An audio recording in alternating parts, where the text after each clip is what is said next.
ఈ మధ్యకాలంలో వైఎస్ఆర్ కాంగ్రెస్ పార్టీ వాళ్ళ ఎమ్మెల్యేలని మంత్రుల్ని బదిలీల కార్యక్రమం చేపట్టారు. ఎన్నికల ముందు బదిలీలు చేపట్టి అధికార దుర్వినియోగానికి అడ్డగోలుగా తెరలేపారు. దాన్ని అడ్డం పెట్టుకొని మా కొండేపు నియోజకవర్గానికి ఎర్రగొండపాలెం నుంచి శాసనసభ్యుడిగా ప్రాతినిధ్యం వహిస్తున్నటువంటి ఆదిమూలపు సురేష్ని ట్రాన్స్ఫర్ చేస్తే ఆయన మంత్రి పదవిని అడ్డం పెట్టుకొని అధికారుల్ని ఒత్తిడి చేస్తూ అధికార దుర్వినియోగానికి పాల్పడుతున్నాడు. పాపం ఆయనకు ఓట్లు వేసిన వాళ్ళేమో మంచినీళ్ళు లేవని చెప్పి ధర్నాలు చేస్తున్నారు.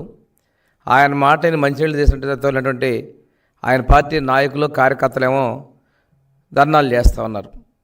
అతనికి రివాజు కాన్స్టిట్యున్సీని వరుసగా మార్చిపోవటం. ఎర్రగొండపాలెం నుంచి నూతలపాడు, అక్కడి నుంచి ఎర్రగొండపాలెం, అక్కడి నుంచి మళ్ళీ కొండేపుకి వచ్చాడు. ఎప్పుడూ కూడా పనులు చేయాల్సి వచ్చింది కాబట్టి పారిపోతూ ఉంటాడు.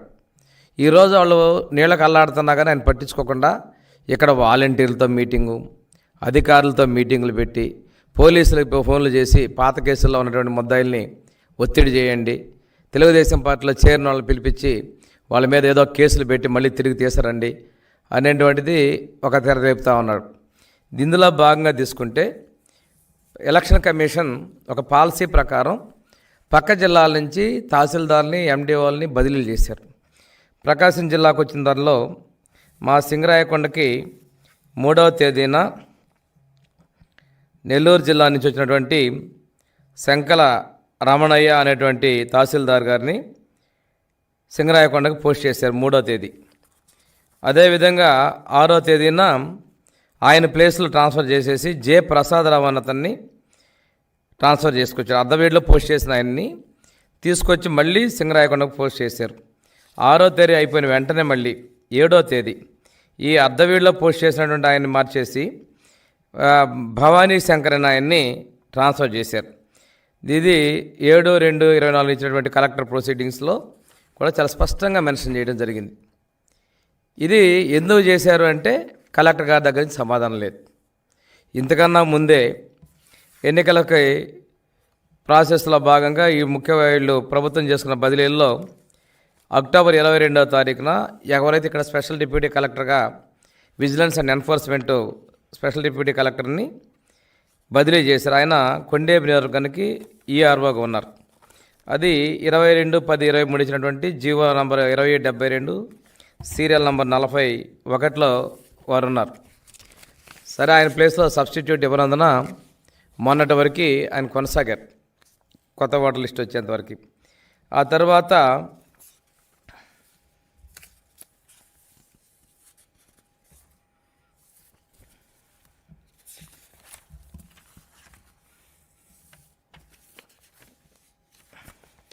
ఇరవై 12వ తేదీన ఎం శిరీష గారిని డిప్యూటీ కలెక్టర్ ప్రమోటెడ్ డిప్యూటీ కలెక్టర్ని పోస్ట్ చేశారు. GO number 2499 serial number 12. ఈవిడ పాపం ఒక సామాజిక వర్గం అంటే నాకు తెలిసి కమ్మ సామాజిక వర్గం అని చెప్పేసి ఈవిడని ఏదో చేరకుండా అడ్డుకున్నారని తెలుస్తూ ఉంది. ఆ తర్వాత 284వ జీవో 6/2/24న ఒక డిప్యూటీ కలెక్టర్ బిఎల్ఎన్ రాజకుమార్ గారిని అదే ప్లేస్లో పోస్ట్ చేశారు. GO number 284 serial number 13.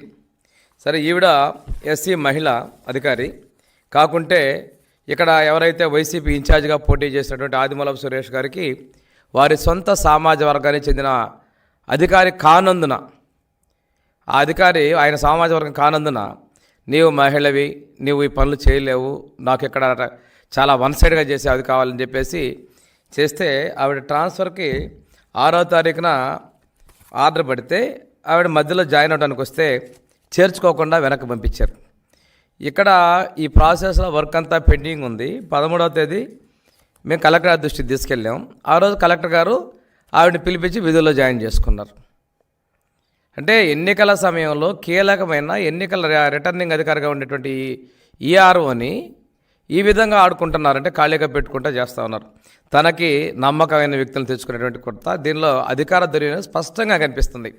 ఇది ఎన్నికల అధికారి సంబంధించి ఇప్పుడున్నటువంటి ఆ రాజ్కుమార్ గారు అయితే ఆ నెక్స్ట్ డే 14 ఇప్పుడు తిరుపతిలో జరిగినటువంటి ఎన్నికల శిక్షణా కార్యక్రమానికి కూడా గైరు హాజరైన తెలుస్తూ ఉంది. కారణం ఏంటంటే మిమ్మల్ని ఇక్కడ నుంచి ట్రాన్స్ఫర్ చేస్తాం, ఇక్కడ వేరే వాళ్ళు వస్తారని చెప్పడం వల్ల 2-3 రోజుల బలి అవుతుందని చూస్తే అని చెప్పారనేది మనకి తెలుస్తున్నటువంటి సమాచారం. అందుకనే ట్రైనింగ్ కూడా అటెండ్ కాలేదని చెప్తా ఉన్నారు. ఇవన్నీ చూస్తూ ఉంటే అధికార దుర్వినియోగానికి యథేచ్ఛగా తెరలేపారని చెప్తున్నారు. ఇంకోటి తహసీల్దార్ల బదిలీలు 5 రోజుల్లో, అంటే 3 నుంచి 7వ తేదీలో, అంటే 4 రోజుల్లో 3 తహసీల్దార్ని పక్క జిల్లా నుంచి ఏ ఆఫీసరైనా కొత్తవాడు రావాలి, స్థానికంగా మార్చాలి, కానీ మంత్రి సిఫార్సుతో మార్చారు. ఇంతేకాకుండా వచ్చినటువంటి కొత్తగా వచ్చిన పక్క జిల్లాలో వచ్చిన ఎండిఓలు పంచాయతీ సెక్రటరీలు మార్చమని మంత్రి ఎండార్స్ చేస్తే వారిని మార్చడం, అడ్డగోలుగా పనులు చేయటం, అధికార దుర్వినియోగి వాలంటీర్లు తీసుకొచ్చేసి సపరేట్ మీటింగులు, ప్రభుత్వ కార్యక్రమాలు అయితే స్థానిక శాసనసభ్యులు కూడా చాలా తెలియజేయాలి. ఇవేమీ తెలియజేయకుండా ఆయన దుర్వినియోగం పాల్గొడుతున్నారు. దీనికి జిల్లా కలెక్టర్ కూడా బాధ్యత వహించాడు. ఇందులో ఈఆర్ఓల్ని చేసుకోకపోవడం కాకపోవచ్చు, లేకపోతే అదేవిధంగా ఈ తహసీల్దార్ మార్పుకు కూడా చేసేటువంటి అధికారి ఏంటి కూడా ఇటువంటి పనులు చేస్తూ ఉన్నారు. దీని మీద నేను ఇప్పుడే ఎలక్షన్ కమిషన్ గారిని మన మీనా గారిని కలిసి రిప్రజెంటేషన్ ఇవ్వడం జరిగింది. అదేవిధంగా చీఫ్ ఎలక్షన్ కమిషన్ కూడా నేను రిప్రజెంటేషన్ పంపిస్తూ ఉన్నాను.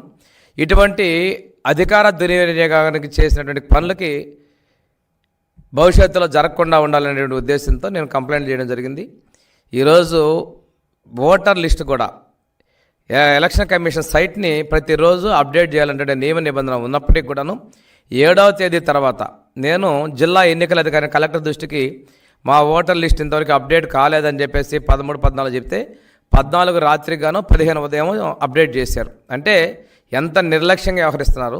ఈ మధ్యకాలంలో వచ్చేటువంటి ఫామ్ 6-7 కూడాను ఏకపక్షం 15 రోజుల్లో మేము వెరిఫై చేసామని దొంగోట్లు ఎర్రగొండపాలెం నుంచి తీసుకొచ్చి ఇక్కడ దొంగోట్లు చేర్చే ప్రక్రియ యథేచ్ఛగా వాళ్ళు చేయబోతున్నారు. ఆధార్ కార్డులో అడ్రస్లు ఇష్టం వచ్చినట్టుగా అధికారులు అడ్డం పెట్టుకొని మార్పులు చేసి చేర్చేటువంటి ప్రక్రియ కూడా తెరలేపారు. దీన్ని అడ్డుకోవడానికి కూడా చెప్తూ ఎన్నికల కమిషన్ కూడా మేము ఒకటే చెప్తా ఉన్నాం, మీ విధి ప్రకారం ప్రతిరోజు ఎన్నికల కమిషన్ యొక్క వెబ్సైట్ని మీరు అప్డేట్ చేయండి. దాని ద్వారా పారదర్శకత ఉంటుంది. వీటి ద్వారా మనం దొంగోట్లను కూడా చేర్చేదాన్ని నిరోధించవచ్చు. మీరు చేయాల్సినటువంటి పనులు తొలగింపుల్లో కూడా అడ్డుకుంటా ఉన్నారు. ఇప్పటికీ కూడా తప్పులు తడకలుగా ఎన్నికల ఓటర్ లిస్టులు ఉన్నాయంటే చచ్చిపోయిన వాళ్ళు, పర్మనెంట్లీ మైగ్రేటెడ్ ఇటువంటివి కూడా ఉన్నాయి, డబుల్ ఓట్లు ఉన్నాయి. వీటన్నిటి మీద కూడా చర్యలు తీసుకోవాలని, అదేమని అడిగితే 1% కన్నా మించి తీయకూడదనేటువంటి నిబంధనలు కూడా మీరు చెప్తా ఉన్నారు.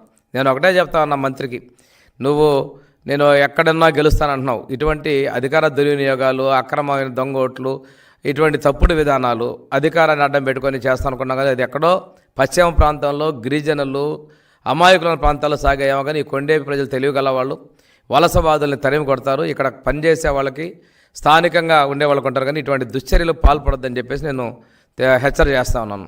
థ్యాంక్ యూ అండి.